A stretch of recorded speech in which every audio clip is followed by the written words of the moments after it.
अब तो बंद नहीं हुई ना? ठीक है, नो सर। ओके। तो अभी स्टार्ट करते हैं। अच्छा, पहले मुझे ये बताओ, और लास्ट क्लास में, लास्ट टू लास्ट क्लास में रे ऑप्टिक्स का हमने क्या क्या पढ़ा था? लास्ट क्लास में तो अल्टरनेटिंग करंट का हमने रिवीजन किया था, कुछ क्वेश्चन। Yes sir. इसका कल आपका टेस्ट भी है उसका, है ना? Yes sir. अच्छे से पढ़ के जाइएगा, ओके। Yes sir. अब हमने रे ऑप्टिक्स में लास्ट क्लास में क्या क्या पढ़ा था, बताओ जरा। Plane mirrors, multiple mirrors, velocity of image in plane mirror, velocity of image in plane mirror, ठीक है। और multiple mirrors, multiple reflection, velocity of image पढ़ा था, एंड मल्टीपल रिफ्लेक्शन, रिफ्लेक्शन, और कुछ क्वेश्चंस भी किए थे, है ना? आज हम पढ़ेंगे स्फेरिकल मिरर्स के बारे में पढ़ेंगे, और मल्टीपल रिफ्लेक्शंस या image formation in inclined plane mirror भी देखेंगे। इंक्लाइंड प्लेन मिरर का मतलब क्या है? किसी एंगल पे अगर प्लेन मिरर रखे हुए हों तो उनमें कैसे, कितनी इमेज फॉर्मेशन होंगी, कैसे क्या होगा, उन सारी चीजों को अभी हम देखने वाले हैं, ठीक है। आज हम क्या क्या देखेंगे? Image formation by plane mirror या फिर इंक्लाइंड प्लेन मिरर, और multiple image formation by plane mirrors. About spherical mirror, spherical mirror की हम टर्मिनोलॉजी देखेंगे कि क्या क्या टर्म्स होते हैं और क्या क्या टर्म्स उसमें यूज होते हैं स्फेरिकल मिरर्स में, वो सारी चीजें देखेंगे। और साइन कन्वेंशन देखेंगे जो कि हम स्फेरिकल मिरर में पूरे में यूज करने वाले हैं, ठीक है। और एक एक दो क्वेश्चन भी करें, ठीक है। क्या क्लियर है? Yes sir. करने वाले हैं आज हम। यस। तो सबसे पहले फर्स्ट क्वेश्चन का आंसर करोगे आप। सबसे पहले फर्स्ट क्वेश्चन का आंसर करो, पढ़ो।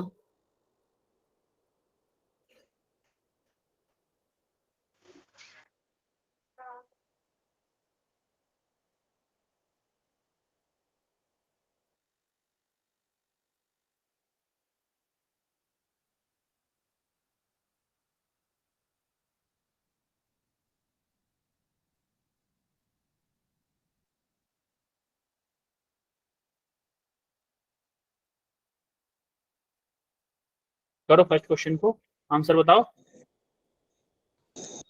Sir same. सेम, सेम बोलो या फिर इक्वल बोलो। Yes sir. अब मैंने आंसर बता दिया, सब लोग यस सर करने लगे, तो उससे पहले किसी को नहीं पता था। सेकंड का आंसर बताओ जरा, सेकंड को करो, सेकंड को करो, हैंड रेस करो फिर करने के बाद।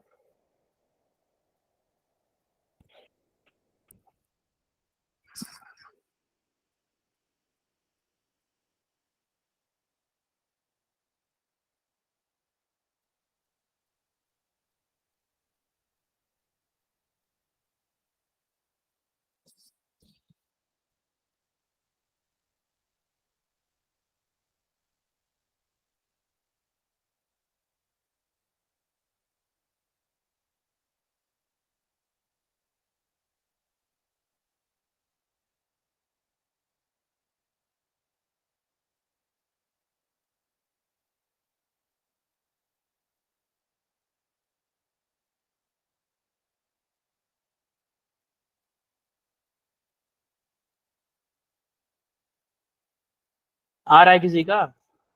सिंपल फॉर्मूला मैंने लास्ट क्लास में बताया था, लास्ट टू लास्ट क्लास में, रिवाइज करके नहीं आए। 4 मीटर पर सेकंड, एक बच्चे का 4 मीटर पर सेकंड आया है। इमेज की वेलोसिटी 4 मीटर पर सेकंड, इमेज की स्पीड बोले या वेलोसिटी।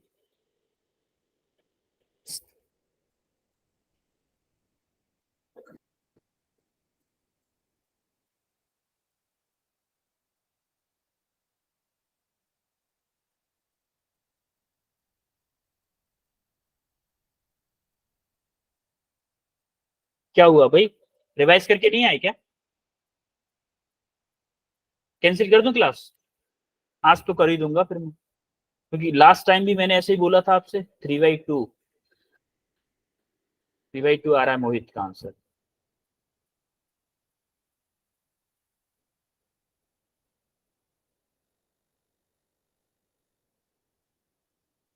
8 आया प्रीति का, 10 नीता का, 8 आया है स्वाति का, अनुराधा का 6 आया है। किसी का भी आंसर सही नहीं है, मैं आपको बता दूं। जगदीश का -16 आया है।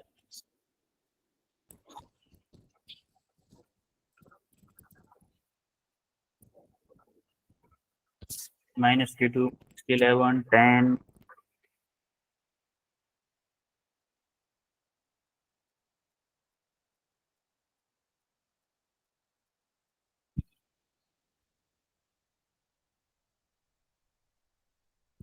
सिर्फ एक बच्चे का आंसर करेक्ट है बस, बाकी सबका गलत है।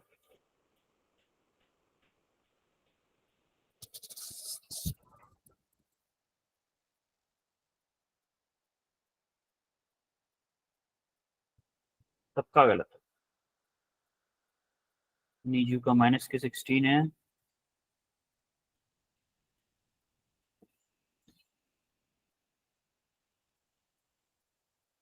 अब मुझे 2 बच्चों का सही दिखा हुआ, 2 बच्चों का सही है आंसर। सिर्फ 2 बच्चों का आंसर सही है, जिनका आंसर -16 मीटर पर सेकेंड है उन्हीं का आंसर सही है, बाकी सबका गलत है। आपको याद है ऑब्जेक्ट की स्पीड की डायरेक्शन को हमने पॉजिटिव लिया था? Yes sir. याद है? जैसे ऑब्जेक्ट इस डायरेक्शन में मूव कर रहा है तो मैंने ये पॉजिटिव ले लिया, और ये डायरेक्शन क्या नेगेटिव होगी? Yes sir. तो अब मुझे एक बात बताओ, गिवन डाटा लिखते हैं पहले हम, क्या क्या गिवन है। तो आपको मैं बोलूं कि वेलोसिटी ऑफ ऑब्जेक्ट क्या है मेरा, क्या 4 मीटर पर सेकंड है? Yes sir. बोल दो। क्या मेरा वेलोसिटी ऑफ मिरर जो है क्या -6 मीटर पर सेकंड है? Yes sir.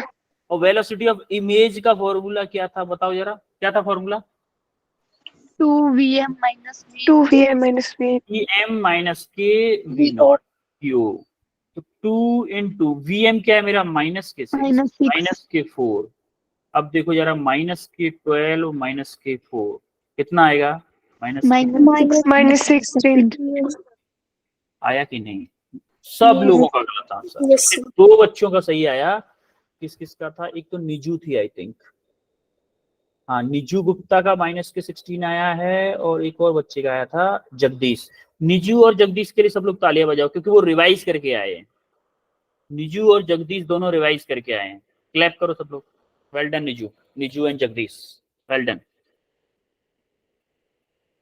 क्या कर रहे हो आप लोग?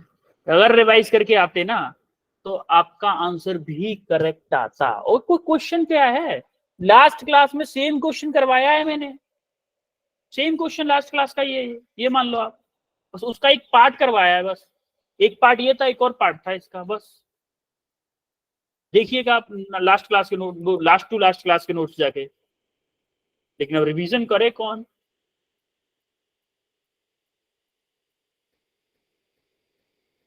देखो, number of images formed by the plane mirrors. ये 2 मिरर्स हैं, वो मान लो किसी एंगल पे हैं, थीटा पे। और सबसे बड़ी बात मैं आपको बताऊं, सिमेट्रिक और एसिमेट्रिक। सिमेट्रिक का मतलब होता है कि जब आपके एंगल को 2 पार्ट में डिवाइड करने वाली लाइन पे अगर ऑब्जेक्ट प्रेजेंट है तो उसको हम बोलते हैं सिमेट्रिक। और अगर जैसे मान लो कि ये भी मेरा 30 डिग्री हो और ये भी मेरा 30 डिग्री हो, तो मेरा एंगल को 2 पार्ट में डिवाइड करने वाली लाइन ये है, अगर इस पे ऑब्जेक्ट है अवेलेबल तो मैं बोलूंगा इसको सिमेट्रिक।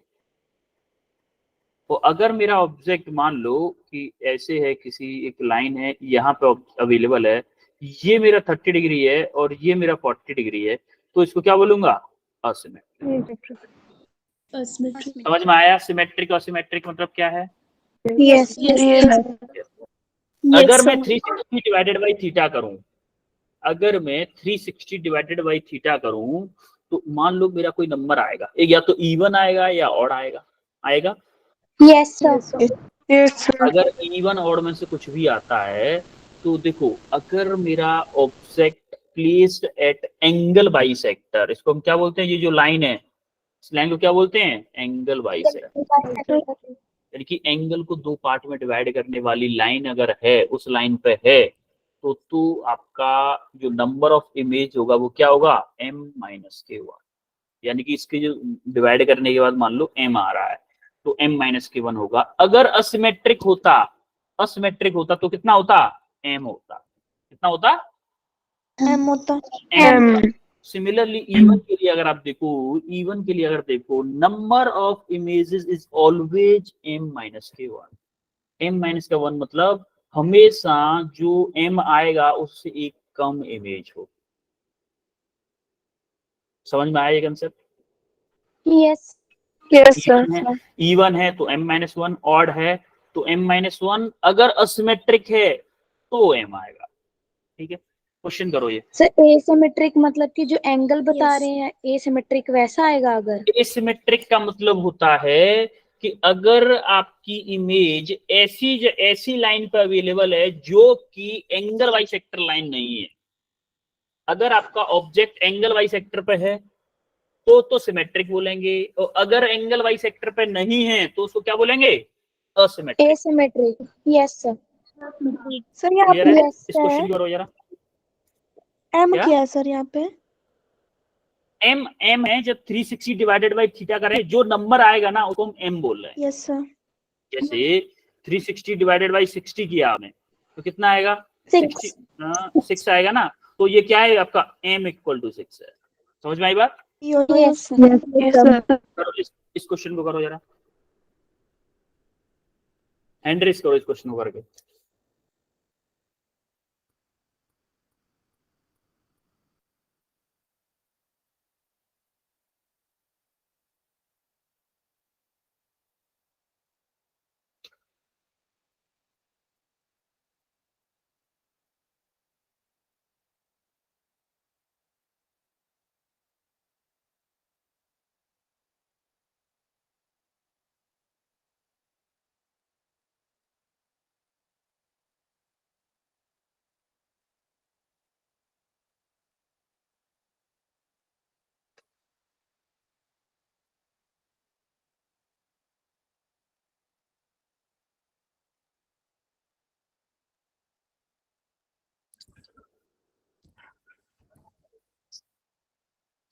इतनी का आंसर आ चुका है। वेट करिए वेट।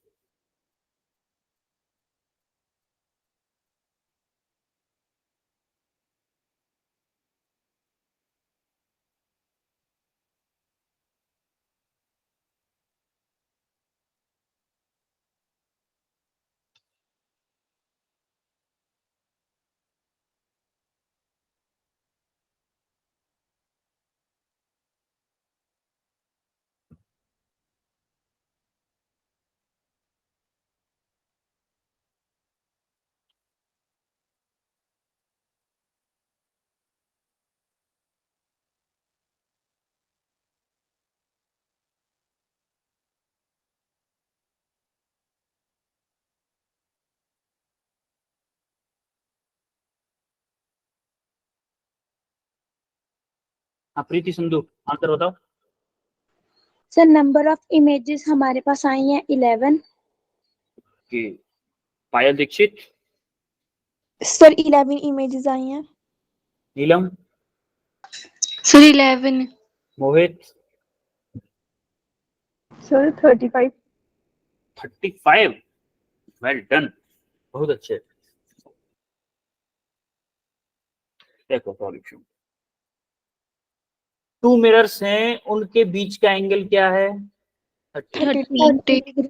अब वो प्लेस कैसे किया है, एक एंगल मिरर है m1 जिससे 10 डिग्री पे बना रहा है, जो बाइसेक्टर जो ऑब्जेक्ट प्लेस किया गया है ऐसी लाइन पे है जिस वो लाइन एक मिरर से क्या बना रही है, m1 मतलब 10 डिग्री का एंगल बना रही है। मान लो आपके एक मिरर ये है, एक मिरर ये है, मान लो ये m1 है, थोड़ा सा एंगल ज्यादा हो गया 30 डिग्री के अकॉर्डिंग, थोड़ा फील भी तो आना चाहिए।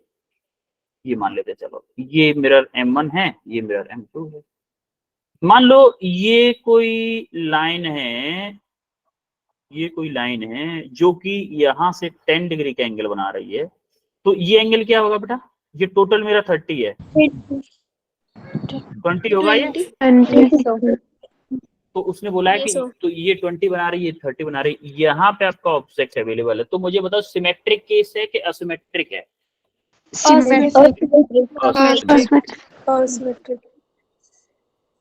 Asymmetric case. अच्छा, असिमेट्रिक केस का जरा हम देख लेते हैं यार। असिमेट्रिक केस अगर होता मेरा, अगर ऑड होगा और असिमेट्रिक होगा तो m होगा, बाकी अलावा में सब में m-1 होगा। अब हम देख लेते हैं जरा। 360 डिवाइडेड बाई थीटा, थीटा क्या होगा, 20 या 10 या 30? 30 डिग्री। 30 डिग्री। 30 डिग्री यहाँ से कैंसिल हुआ, ये 12 टाइम्स आएगा, यानी कि 12 यानी कि क्या है, इवन है या ऑड है? सर यानी कि ये वैल्यू इसकी आ गई मेरी m की आ गई, यानी कि नंबर ऑफ इमेज फॉर्म्ड क्या आएगा मेरा, m-k1। 11। m क्या है मेरा, 12-k1 यानी कि 11 इमेजेस। समझ में आया जिसकी 36 आई बेटे? यस तो सर। कोई टेंशन नहीं, गलत किया है कोई टेंशन वाली बात नहीं है, कोई टेंशन की बात। आप एटलीस्ट आपने ट्राई किया। पता है कितने लोग हैं, 65 लोग हैं। 65 में से भले ही आपने कब तक गलत आया, मैं आपको फिर भी वेल डन बोलूंगा, क्योंकि कुछ लोगों ने ट्राई ही नहीं किया है। उनसे आप अभी भी आगे हो, डोंट वरी, उनसे आप अभी भी आगे हो, क्योंकि वो तो सो रहे हैं। हो सकता है कोई मोबाइल को ऑन कर रख के सो गया हो। हाँ, तो डोंट वरी, उनसे आप आगे हो, बेफिक्र रहो। ठीक है, अब इसको थोड़ा सा एक्सप्लेनेशन वे में देखते हैं। देखो यहाँ पे क्या है, ये तो हमारा सेम मेथड है, ये तो हमारा सेम जो हमने निकाला है, 11 इमेज आ गई। अब इसको जरा बना के देखते हैं कहाँ कहाँ पे लाइन बनेगी। आपको याद हो लास्ट क्लास में मैंने ऐसे क्रॉस मेथड बताया था एक? Yes sir. वहां पे क्या था, डिस्टेंस के लिए बताया था, पैरेलल मिरर्स में जब आपके दो पैरेलल मिरर्स होते थे, उनके बीच में ऑब्जेक्ट होता था, तो लाइट ऐसे जाती थी, ऐसे ऐसे ऐसे ऐसे Yes, ऐसे ऐसे ऐसे डांस करती थी ना लाइट बीच में। Yes sir. Number of images, उसके लिए हमने वो डायग्राम बनाया था। सेम टू सेम एंगल के लिए भी होता है कि मान लो मिरर m1 हमारा 10 डिग्री पे था, m2 हमारा 20 पे था, तो पहली इमेज 10 पे बनेगी, second 50, third 4 5 6, first second third 4 5 6। ये किसके, m2 के द्वारा बनना है, ये m1 के द्वारा बननी है। आप देख पा रहे होंगे 6 इमेजेस इधर बन रही, 6 इमेजेस इधर बन रही है। इमेज टोटल इमेज कितनी हो रही है, 12। हमने आंसर क्या निकाला है, 11। हमने गलत निकाला है सही निकाला है? सर सही। क्यों फिर? सर क्योंकि अगर हमारे पास इवन नंबर होगा तो हम उसमें से 1 माइनस करेंगे। अच्छा, हमने तो सही निकाला है, ये गलत बता रहा है ना? यस सर हमने गलत निकाला। नहीं, हमने सही निकाला है। उसमें लॉजिक बताऊंगा मैं, लॉजिक बताऊंगा, जस्ट वेट। देखो जब हम इमेजेस बना रहे होते हैं, मान लो m1 10 पे बना, तो m1 की यहाँ पे 10 पे बना, तो सेकंड मिरर कैसे बनाएगा मैंने इमेज, यहाँ से चलते थे क्रॉस में चलते थे, याद है आपको? 10 + 30 40 बनेगी। m1 की दूसरी इमेज कैसे बनेगी, 20 + 30 50, 50 + 30 थर्ड इमेज बनेगी m2 के द्वारा, और 40 + 30 70 बन गई, 70 + 30 100, 100 + 30 130, 130 + 30 160, 160 + 30 170। इससे आगे इमेज नहीं बने, क्योंकि देखो 170 + 30 कितना हो रहा है, 200 होगा। यस अगर ये ग्रेटर देन 180 आ रहा है तो नो इमेज फॉर्म। 160 + 30 क्या होगा? सर किसी भी बीच में 180 से ऊपर नहीं जाना चाहिए। हाँ, बीच में नहीं, ये वाली साइड, ये साइड से जो है ना 180 से ऊपर नहीं जाना चाहिए। अगर 180 डिग्री से ज्यादा चला गया मतलब इमेज फॉर्म होना बंद हो गई, तो उस मिरर के द्वारा कोई और इमेज फॉर्म नहीं हो। समझ में आई बात? यस अब फिर भी हमारी एक इमेज एक्स्ट्रा आ रही है। अब वो क्यों आ रही है? वो आ रही है ओवरलैपिंग की वजह से। ओवरलैपिंग की वजह से क्यों आ रही है? ओवरलैपिंग की वजह से मतलब ऐसा हुआ है कि इस मिरर के मिरर 1 और मिरर 2 ने दोनों ने एक इमेज ऐसी बनाई है जो कि दोनों की इमेज ओवरलैप कर रही है। अब ओवरलैप कर रही है वो हमें आंखों से क्या एक इमेज दिखेगी या दो इमेज दिखेंगी ओवरलैप करने वाली चीज? मेरे सामने ये हाथ है, आपको दूर से क्या लग रहा है, एक हाथ है या दो हाथ है? एक आपको दूर से एक ही हाथ लगेगा। तो हम जो इमेज ओवरलैप करेगी उसको हम काउंट करेंगे 1 इमेज। जैसे ओवरलैप कौन सी इमेज करेगी? जिन तीनों एंगल्स का सम कितना हो जाए 360 डिग्री। जैसे आप देखोगे इसका सम आपका 360 डिग्री हो रहा है। देखो कि 170 प्लस 30 प्लस 160 कितना हो रहा है? 360 डिग्री हो रहा है कि नहीं हो रहा है? यस इनका 360 डिग्री अगर हो जाता है ना तो उसी को हम क्या बोलते हैं? क्या बोलते हैं उसको? Overlap image. क्या बोलते हैं हम? Overlap image. अगर ओवरलैप हो गई है इसीलिए हमने क्या किया, 1 माइनस किया। इसीलिए हम 1 माइनस कर देते हैं। जो -1 था वो क्या था? ओवरलैप इमेज को माइनस कर रहा था। समझ में आ गया सबको? Yes sir. Yes sir. हमने आंसर गलत निकाला है या सही सर, निकाला है? निकाला ये भी सही किया है और ये भी सही है कि गलत है? सही है। सही है। आपने बोल दिया इसलिए मैंने मान लिया, वरना मैं वो बुक वाले पे केस कर देता। आपने गलत किया है, आपने बोल दिया इसलिए, है ना? आप सब कह रहे हो, गलत नहीं कह रहे होगे। ठीक है, अब हम पढ़ते हैं स्फेरिकल मिरर। चम्मच किस किस के घर में है? सर हमारे घर पे है। सबके घर पे होगी। सबके सबके घर पे होगी चम्मच।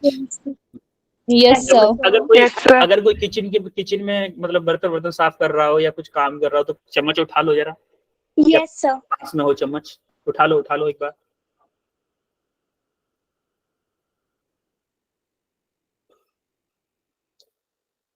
उठा लो। सर उठा लिया।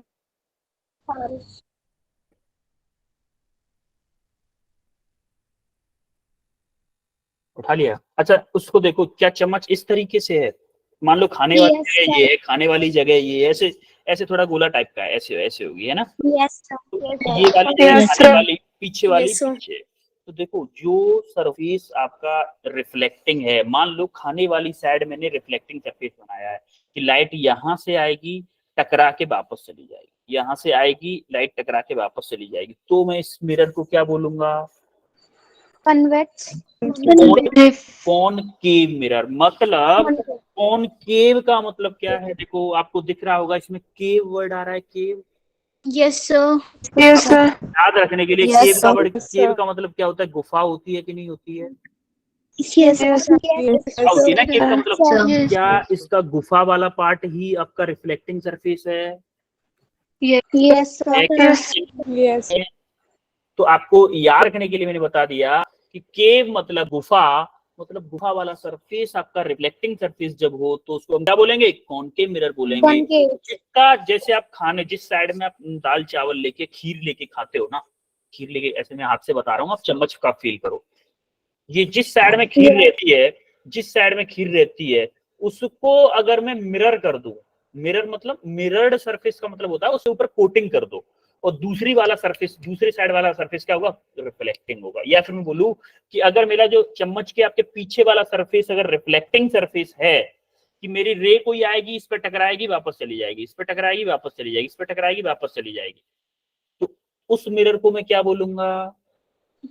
कॉनकेव। कॉन्वेक्स। कॉन्वेक्स का मतलब क्या है? देखो इसमें पीछे क्रॉस आ रहा है, बैक साइड मतलब। क्या बैक चम्मच को उल्टा पकड़ के आप कुछ खा सकते हो? नो कॉन्वेक्स मनाही तो कर रहा है कि नहीं खा सकते चम्मच से? Yes sir. मना कर रहा है, इसका मतलब क्या है? रिफ्लेक्टिंग सरफेस कौन सा है? पिछू वाला। तो चम्मच के पिछू वाला है। समझ में आ रही है बात? यस मम्मी को मत समझाना कि मम्मी ये चम्मच का ना अगर ये सरफेस रिफ्लेक्टिंग कर दें तो कॉन्वेक्स होगा, ये कर दें तो कॉन्वेक्स होगा। नहीं, मम्मी चिमटे से आपको बता देगी बेटा एक मारते दो छप्पे हैं इसके, ये भी मेरे पास अच्छा हथियार है ना? यस तो आपको समझ में आया कॉन्वेक्स और कॉनकेव में डिफरेंस क्या होता है? Convex yes. अब देखो इनके कुछ अच्छा इनको हम, हाँ सर तो आपने जो हाँ फर्स्ट बताओ, वाला बताया वो भी सर। हाँ बताओ। तो जो आपने पहले बताया जो कनकेव था उसमें भी आपने रिफ्लेक्टिव बताया और जो कन्वेक्स है उसमें भी रिफ्लेक्टिंग बताया। रिफ्लेक्टिंग सरफेस, कॉनकेव में आपकी चम्मच का आगे वाला हिस्सा रिफ्लेक्टिंग है और कॉन्वेक्स में आपकी पीछे वाला रिफ्लेक्टिंग है। मतलब ओके सर। पीछे वाले पर रे आएगी, टकरा के वापस चली जाएगी। कॉनकेव में आगे वाले सरफेस पे जो चम्मच जिस साइड से आप खाते हो ना, जिस साइड में आपके खीर आती है, खीर दाल चावल चम्मच से खाते, कुछ लोग बोले सर तो हम तो हाथ से खा लेते दाल चावल, खीर तो चम्मच से खाते होगे, ये खीर भी हाथ से खा लेते यस यस तो जिस साइड में खीर आती है ना आपकी, वो साइड अगर रिफ्लेक्टिंग है तो कॉनकेव मिरर है, और जिस साइड में खीर नहीं आती है मतलब उल्टी साइड, वो साइड अगर रिफ्लेक्टिंग है तो उसको क्या बोलेंगे, कॉन्वेक्स मिरर बोलते हैं। क्लियर है? अब ये जो कॉनकेव और कॉन्वेक्स मिरर एक स्फीयर के पार्ट होते हैं, इसीलिए हम उसको क्या बोलते हैं, स्फेरिकल मिरर बोलते हैं। देखो जैसे मान लो ये कोई स्फीयर है, ठीक है, तो ज्यादा सर्किल में नहीं बना, लेकिन कोई नहीं, हम फील ले लेंगे कि हाँ भाई हमारा गोल है, मान लो कि गोल है, ठीक है, ज्यादा अच्छा तो नहीं बना। यस सर तो मान लो इतना सरफेस मैंने काट लिया, इतना सरफेस मैंने काट लिया, और इसमें इस वाले को सरफेस को मैंने क्या बना दिया, रिफ्लेक्टिंग सरफेस बना दिया। तो इसको मैं क्या बोलूंगा, कौन सा मिरर है ये, कॉनकेव मिरर। सिमिलरली ये अगर इस स्फीयर का पार्ट है, मान लो ये कोई मिरर मैंने काटा है, ये कोई मिरर काटा, और मैंने क्या किया, देखो जिस सरफेस को हम मिरर नहीं बनाते उसको हम क्या कर देते हैं, ऐसे ऐसे करके बनाते हैं, मतलब Yes, वाला sir. मिरर सरफेस है, ये वाला मिरर नहीं है। सिमिलरली इसमें मैंने इस वाले सरफेस को ऐसे बना दिया, तो मेरा मिरर सरफेस कौन सा है, रिफ्लेक्टिंग सरफेस। बाहर वाला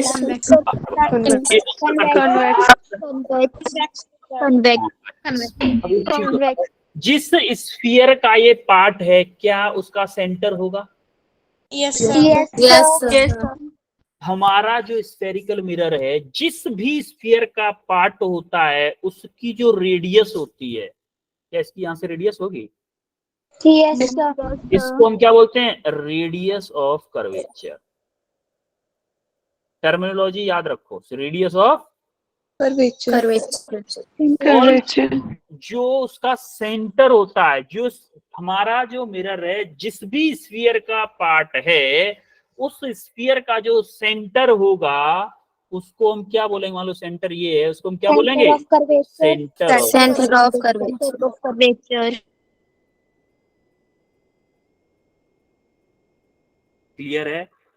यस सर। बाकी चीजें मैं अभी अगली स्लाइड में बताता हूँ मैं आपको।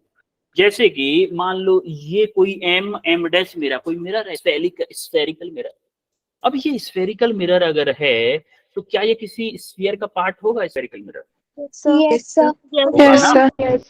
जिस भी स्फीयर का पार्ट होगा, जिस भी स्फीयर का पार्ट होगा, क्या मैं उस स्फीयर की कुछ रेडियस होगी, उस रेडियस को क्या बोलेंगे, रेडियस ऑफ कर्वेचर। क्या उस स्फीयर का सेंटर होगा सी, इस सेंटर को क्या बोलेंगे,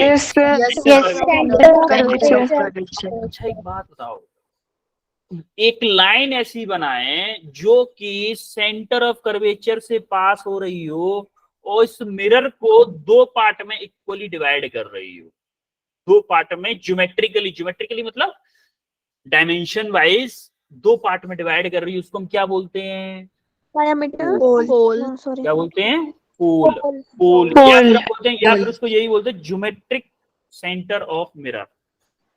ज्योमेट्रिक सेंटर ऑफ मिरर यानी कि ज्योमेट्रिक सेंटर मतलब मिरर यहां से आधा ऊपर है आधा नीचे।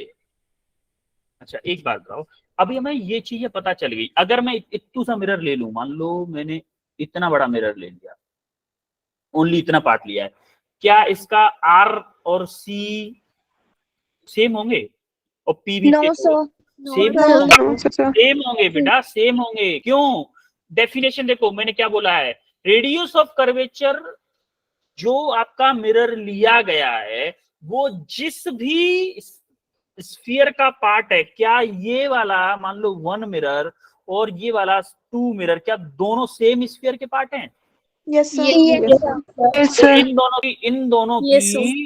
इन दोनों की radius of curvature, centre of curvature और पोल दोनों अलग अलग कैसे हो सकते हैं? सेम। Yes sir. भाई चलो पोल अलग Yes, sir. अलग जगह पे होगा, पोल अलग जगह पे होगा, चलो मान लिया मैंने, लेकिन सेंटर ऑफ कर्वेचर और रेडियस ऑफ कर्वेचर तो दोनों का सेम होगा। Yes sir. तो Yes, sir. आपको कैसे पता चलेगा कि भैया कितना बड़ा मिरर लिया है उस किसी बंदे ने, तो उसकी रेडियस यस है कि नहीं? तो उसको जानने के लिए एक टर्म आया, क्या? अपर्चर। क्या होता है? अपर्चर। अपर्चर क्या होता है? अपर्चर बताता है कि हमारे मिरर के पास में कितना रिफ्लेक्टिंग सरफेस अवेलेबल है। क्या बताता है? कि available reflecting surface on the mirror. भाई इसके पास इतना रिफ्लेक्टिंग सरफेस है कि नहीं है? Yes sir. Yes, sir. और देखो इस वाले के पास में कितना है? सिर्फ इतना ही है कि नहीं? क्या अपर्चर Yes, sir. डिफरेंस बता सकता है कि छोटा मिरर है या मेरा बड़ा मिरर है? Yes, sir. Yes. क्या रेडियस ऑफ कर्वेचर और सेंटर ऑफ कर्वेचर बता पाएगा? सेम स्फीयर Sir, से। radius. अगर मैं सेम स्फीयर से पता कर लूं, सेम स्फीयर से ही मैं छोटा मिरर काट लूं, एक बड़ा मिरर काट लूं, तो क्या बता सकता है radius of curvature, centre of curvature? No, sir. बता पाएगा। आपका अपर्चर इसीलिए लाया गया। अब जरा इनकी हम डेफिनेशन पढ़ते हैं। अपर्चर क्या होता है भाई? The portion available for reflection is called aperture. यही डेफिनेशन बताई थी मैंने अभी। Yes sir. Yes, sir. Pole क्या होता है? It is geometric centre of the reflecting surface. Geometric centre ही बताया था ना अभी। Yes, sir. Centre of curvature क्या होता है? It is the centre of sphere of which the mirror forms a part. इसका मतलब सीधा सीधा मानो कि स्फीयर का वो जिस स्फीयर से हमारा मिरर बनाया गया है उस स्फीयर के सेंटर को हम क्या बोलते हैं? Centre of curvature. Center of curvature. Similarly हमारा आता है प्रिंसिपल एक्सिस। प्रिंसिपल एक्सिस क्या होती है? वो एक्सिस जो आपके पोल और सेंटर ऑफ कर्वेचर से पास कर रही हो उसको हम क्या बोलते हैं? Principal axis. ये जो एक्सिस थी जो कि सेंटर ऑफ कर्वेचर और पोल से पास कर रही थी, इसको हम क्या बोलते हैं? Principal देखो यहाँ पर सबसे ज्यादा इंपॉर्टेंट चीजें दो हैं, एक तो पोल, एक कौन सा? Centre of curvature. वैसे तो सारी चीजें इंपॉर्टेंट हैं, सारी चीजें इंपॉर्टेंट हैं, पर सबसे ज्यादा जो यूज में आएगा ना वो आपका पोल और सेंटर ऑफ कर्वेचर आएगा। पोल और ये सॉरी ये पोल और प्रिंसिपल एक्सिस हर वर्ड में यूज होंगे ये, देखिए हर क्वेश्चन में। तो प्रिंसिपल एक्सिस समझ में आया?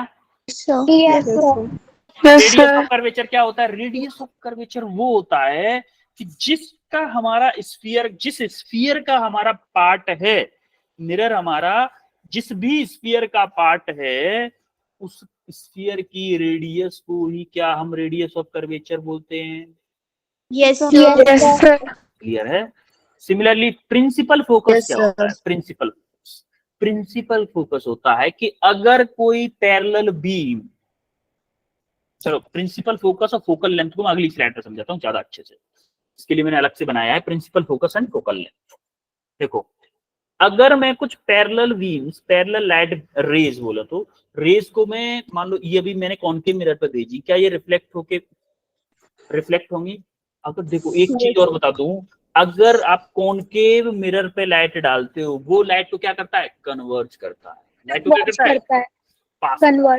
पास में लाने की कोशिश करता है। और कॉन्वेक्स क्या करता है? दूर भगाता है। इसलिए याद रखिए, क्योंकि देखो यहाँ पे अगर आएगी लाइट तो क्या इसका नॉर्मल कुछ ऐसा बनेगा? नॉर्मल भी बताऊंगा नॉर्मल कैसे ड्रॉ करते हैं। नॉर्मल हमेशा बनता है कि वो लाइन जो सेंटर ऑफ कर्वेचर से पास कर रही हो, सेंटर ऑफ कर्वेचर से पास करती हुई जो लाइन बनाएंगे हम, वो उसके सरफेस पे हमेशा नॉर्मल होगी। ठीक है, तो हमने क्या किया, ये लाइट गई यहाँ पे टकरा के सारी जो पैरेलल लाइट्स हैं जिस पॉइंट पे आके मिले, पैरा एक्सियल का मतलब होता है प्रिंसिपल एक्सिस है, ये प्रिंसिपल एक्सिस है, प्रिंसिपल एक्सिस के पैरेलल जो रेज जा रही हैं वो सारी रेज जिस पॉइंट पे आके मिल रही हैं उसको हम क्या बोलते हैं, प्रिंसिपल फोकस। क्या बोलते हैं, प्रिंसिपल फोकस। अगर मैं चाहे 50 रे लूं, चाहे 100 रे लूं, चाहे 1000 रे लूं, चाहे 1,00,000 रे लूं, सारी की सारी रे रिफ्लेक्ट होने के बाद में जिस पॉइंट पे मिल रही हो या फिर एपियर टू मीट हो रही हो, एपियर टू मीट, याद रखिए एपियर टू मीट का मतलब होता है रियली में नहीं मिल रही है लेकिन हमें लग रहा है ये रिफ्लेक्ट होने के बाद में इसी पॉइंट से मिल रही होगी। हो रहा है कि नहीं ऐसा? यस या तो रियली में मिल रही हो या फिर एपियर टू मीट हो रही हो, उस पॉइंट को हम बोलते हैं प्रिंसिपल फोकस। क्लियर है? यस यस कोई डाउट और क्लियर? No okay. यस अच्छा, अब एक और, फोकल लेंथ क्या होती है? The distance between pole, distance between pole and focal point and principal focus. Pole and principal focus के बीच की डिस्टेंस को ही हम क्या बोलते हैं? Focal length. Focal length. Focal length. Similarly इसमें भी पोल और प्रिंसिपल फोकस के बीच की लेंथ को हम क्या बोलेंगे? Focal length. Focal length. Focal length. तो फोकल लेंथ आप देखिएगा पैरा एक्सियल रेस के लिए हमेशा r/2 होती है, यानी कि radius of curvature divided by 2 होती है आपकी क्या? Focal length. समझ में आया सबको? ये फॉर्मूला याद रखिएगा, Yes. Focal length equal to r/2। और जनरली आपके लिए 95% केसेस में आपके लिए फोकल लेंथ r/2 ही होगी, डोंट वरी अबाउट इट। इसीलिए मैं डेरिवेशन वगैरह नहीं करवा रहा हूँ इसका, ठीक है। अब एक और स्टेटमेंट आने वाला है कि the focal length and radius of curvature is always negative for concave mirror and positive for convex mirror. इस पे हम लौट के अभी दोबारा आएंगे, इसको एक्सप्लेन आप करोगे, इस स्टेटमेंट को अभी एक्सप्लेन करोगे आप। पहले मैं आपको कुछ और समझाता हूँ, साइन कन्वेंशन समझ लेते हैं पहले, इसके बाद में आप समझाओगे मुझे कि फोकल लेंथ किसके लिए पॉजिटिव होती है, किसी के लिए नेगेटिव होती है, क्यों होती है, ये आप समझाओगे मुझे। पहले आप इधर देखो, मान लो ये देखो इधर, ठीक है, ये एक्सिस कौन सी है? एक्स डैश एक्सिस कौन सी है? एक्स और एक्स डैश प्रिंसिपल एक्सिस।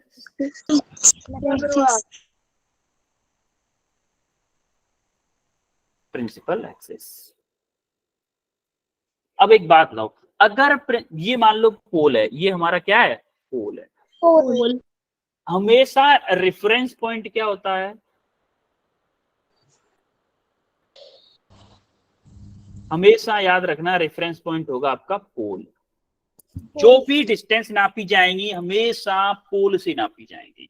और एक चीज मैं बता दूं आपको कि हमेशा जो डिस्टेंस नापी जाएंगी पोल से नापी जाएंगी, और रे की डायरेक्शन को हमेशा हम क्या लेंगे?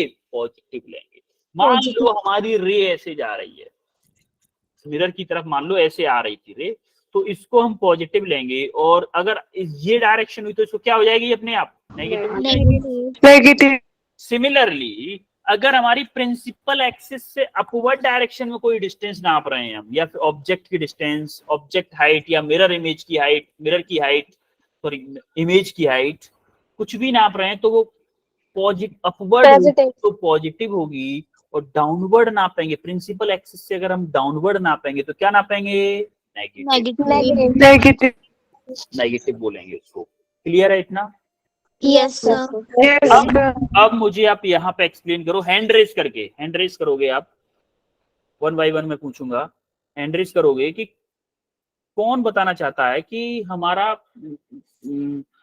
Radius of curvature and focal length negative होती है फॉर कॉनकेव के लिए और पॉजिटिव होती है फॉर कॉन्वेक्स के लिए। 2 लोग बताना चाह रहे हैं बस, आप लोगों से ज्यादा तो पीछे वाले बैच में बता रहे थे लोग। देखो मैं आपको बताऊं, डरो मत पहली बात। अच्छा एक बात बताओ, मैंने कभी भी हमने शायद 8-9 चैप्टर्स खत्म कर लिए साथ में ही, मैंने कभी भी ऐसा बोला कि आपने ये क्वेश्चन गलत क्यों किया या फिर आपने एक्सप्लेनेशन गलत क्यों दी है? मैंने डांटा है कभी आपको? No sir. इवन आपके गलत आंसर पे भी अभी भी मैंने गलत आंसर पे भी आपको अप्रिशिएट किया है ना?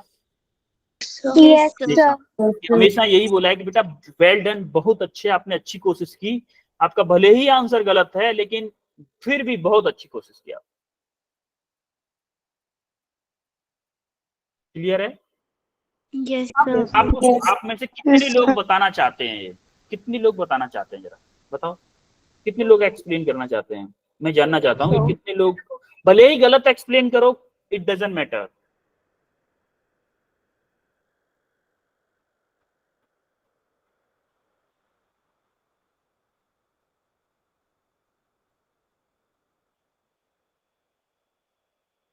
अभी भी 4 ही लोग हो पाए।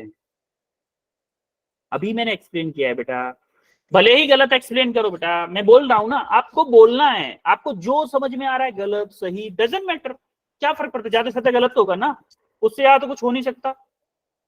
Yes sir.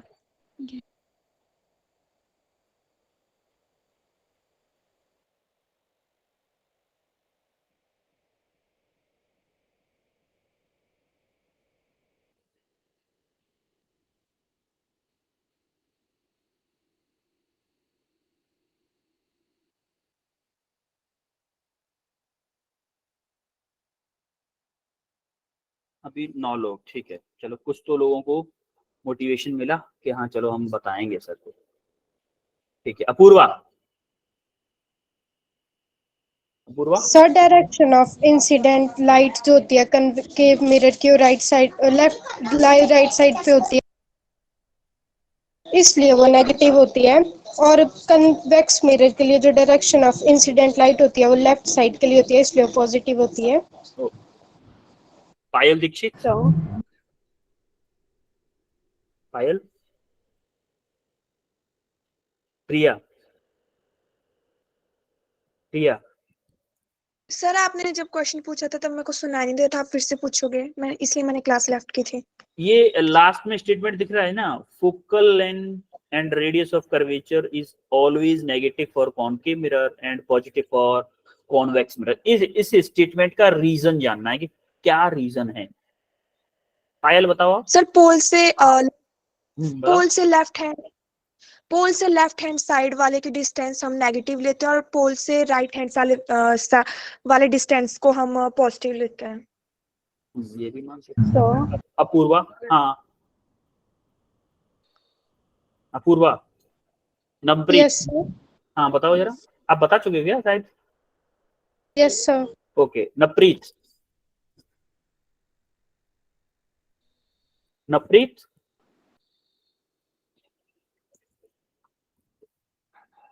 Neha Kumari. Sir क्योंकि जो रिफ्लेक्टेड रेज है कनकेव मिरर में वो लेफ्ट की तरफ है, इसलिए वो नेगेटिव में आएंगी, और कन्वेक्स के मिरर में जो रिफ्लेक्टेड रेज हैं वो राइट की तरफ है, इसलिए वो पॉजिटिव आएंगी। अच्छा ठीक है, आपको ये बड़ी कंफ्यूजन है। चलो ठीक है, मैं आपको एक क्वेश्चन पूछता हूँ, यहाँ पे पूछ लेता हूँ। मुझे एक बात बताओ, मैंने आपको लेफ्ट राइट कह रहे हो ना, ये मिरर बनाया मैंने, ठीक है, ट्राई करो। ये रे ऐसे आ रही है, रे ऐसे आई और टकरा के यहाँ पे मिल रही, यहाँ पे फोकल पॉइंट है, ये मेरा क्या है, पोल है। अब मुझे बताओ यहाँ पे फोकल लेंथ पॉजिटिव होगी और नेगेटिव होगी?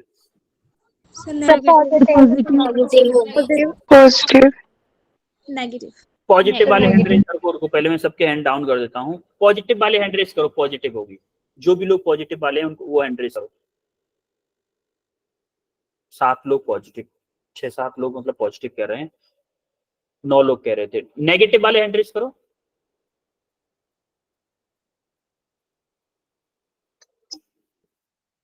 देखो अभी नेगेटिव वाले भी हैं, पॉजिटिव वाले भी हैं, मतलब कुछ लोगों को समझ में आया है, कुछ लोगों को भी समझ में नहीं आया है। देखो मैंने आपको बताया कि हमें लेफ्ट और राइट से मतलब रखना ही नहीं है। अगर लेफ्ट राइट होता तो मैं आपको पहले ही लेफ्ट राइट ही बताता। हमें मतलब होता है इंसिडेंट रे की डायरेक्शन से, लेफ्ट राइट से मतलब नहीं है, इंसिडेंट रे की डायरेक्शन से। अगर आप इसमें देखो, आपको ये एक्सप्लेन करना चाहिए, सर मैंने देखा कि मेरी इंसिडेंट रे राइट साइड में जा रही है, यानी कि राइट डायरेक्शन में, तो मेरी जो लेफ्ट डायरेक्शन में जितने भी मेजरमेंट होंगे क्या वो नेगेटिव होंगे? Yes sir. होंगे कि Yes. नहीं? यस अब जब मैं पोल पे आके बैठ रहा हूं, मान लो इस मिरर के लिए मैं पोल पे आके बैठ गया, अब मुझे फोकल लेंथ पे जाने के लिए किधर जाना पड़ेगा, लेफ्ट या राइट? राइट। राइट। लेफ्ट जाना पड़ रहा है ना बेटा, यहाँ से देखो यस सर। जाना पड़ रहा है, या अरे लेफ्ट राइट छोड़ो, आप मान के चलो कि अपोजिट टू रे जाना पड़ रहा है ना, opposite to light ray, opposite direction of the ray. हमेशा लेफ्ट राइट में आप कंफ्यूज रहोगे, हमेशा कंफ्यूज रहोगे। आपको हमेशा ये रखना है कि लाइट रे की डायरेक्शन क्या, उसकी अगर अपोजिट चलूंगा तो नेगेटिव और सेम चलूंगा तो पॉजिटिव। यहां से चलने पर मुझे सेंटर ऑफ कर्वेचर, मान लो यहाँ पे है मेरा, सेंटर ऑफ कर्वेचर के लिए जाऊं या फोकल लेंथ के लिए जाऊं, क्या मुझे लाइट की रे की डायरेक्शन के अपोजिट जाना पड़ रहा है? यस यस सर क्या ये नेगेटिव होगा yes sir. Yes sir concave mirror के लिए? सिमिलरली जब मैं यहाँ पे आके बैठ रहा हूं तो मेरे इनिशियल राइट जो लाइट इंसिडेंट की गई तो उसकी डायरेक्शन ये है कि नहीं है? तो अगर मैं इस डायरेक्शन में जाऊंगा तो पॉजिटिव और इस डायरेक्शन में जाऊंगा तो नेगेटिव। अब जरा यहाँ पे खड़े हो तो आपको फोकल लेंथ के लिए या फिर मान लो सेंटर ऑफ कर्वेचर यहाँ पे, इन दोनों के लिए जाने के लिए क्या सेम डायरेक्शन में जाना पड़ रहा है? यस सर ये यहाँ पे क्या होगी, पॉजिटिव होगी कि नहीं? Yes sir. अब जरा फिर से इस क्वेश्चन को देखो, फिर से एक बार इस क्वेश्चन को देखो, और मैं फिर से पूछ रहा हूँ, हैंड रेस करना, मैं सबके हैंड डाउन कर रहा हूँ, अब दोबारा से हैंड रेस करो। पॉजिटिव कितने लोग कह रहे हैं कि पॉजिटिव होगी फोकल लेंथ इस मिरर के लिए? कितने लोग कह रहे हैं पॉजिटिव होगी?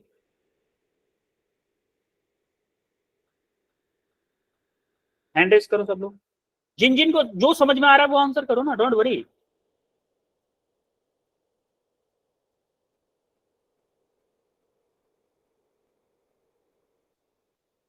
आठ लोग कह रहे हैं पॉजिटिव होगी, 9 लोग कह रहे हैं, ठीक है। कितने लोग कह रहे हैं कि नेगेटिव होगी?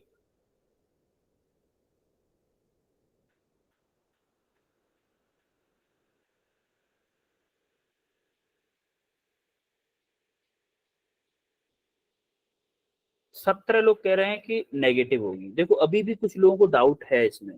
आप सबसे पहले क्या देखोगे, आप देखो सबसे पहले कि भैया मेरी रे की डायरेक्शन क्या है, रे की डायरेक्शन आपकी ये है कि नहीं है positive? Yes sir. Yes sir क्या मैं अगर इस डायरेक्शन में चलूंगा मेरी नेगेटिव होगी?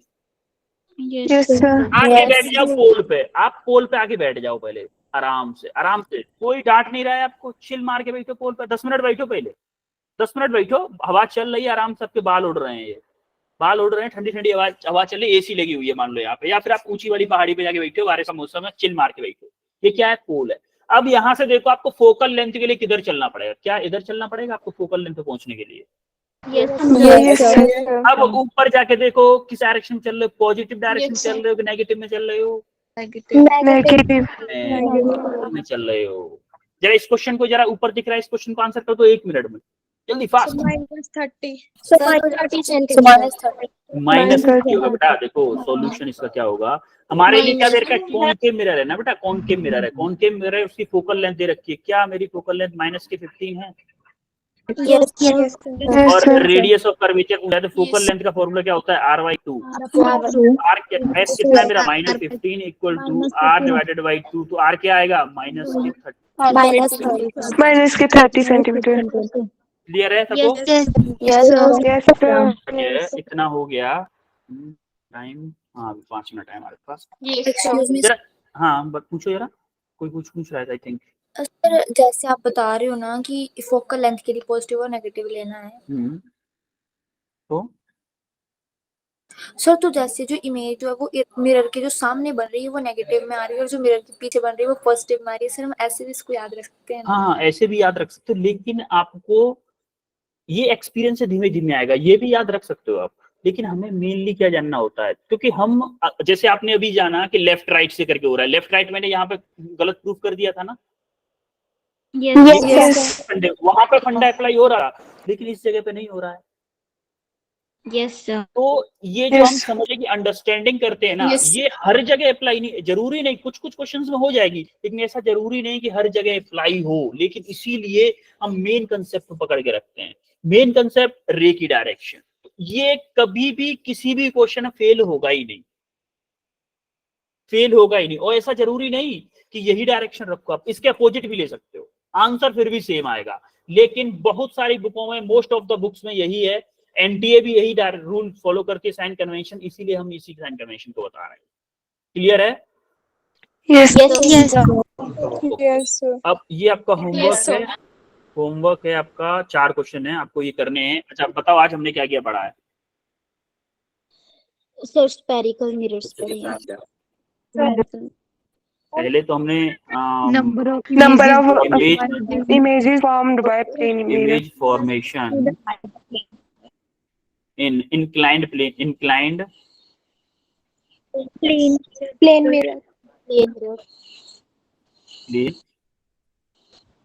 mirrors, ये पढ़ा था। दूसरे क्या पढ़ा? अब पढ़ा है Spherical mirror. Spherical mirror. Spherical mirror में हमने बहुत सारे टर्म पढ़े हैं, वो सारे चीज एक्सप्लेन नहीं Yes, करे। sir. और हमने थर्ड पे क्या किया है? Sign convention. क्वेश्चन किए हैं और साइन कन्वेंशन भी किए हैं। हाँ,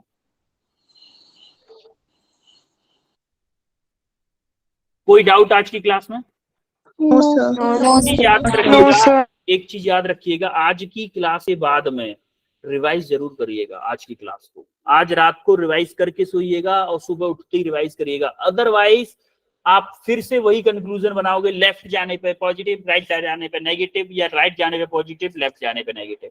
फिर से ऐसा ही कंक्लूजन बनाओगे, आपको क्वेश्चन आता होगा, कंसेप्ट आता होगा, एग्जाम में क्वेश्चन गलत कर दोगे, फिर भी गलत कर दोगे। समझ में आ रही है बात? Yes, sir. इस चीज का ध्यान रखना है, ध्यान, कीप इन माइंड इट, ठीक है? Yes, sir. उसके देन फिर मिलते हैं अब मिलेंगे हम शायद ट्यूसडे को। Yes, sir. ठीक है, अच्छे से रिवाइज करके टेस्ट देना है आपको, ठीक है? Yes, sir. रिवाइज करके। Yes, sir. Thank you, sir. Bye, sir. Thank you, sir. Bye, sir. You're welcome. Bye. Nice.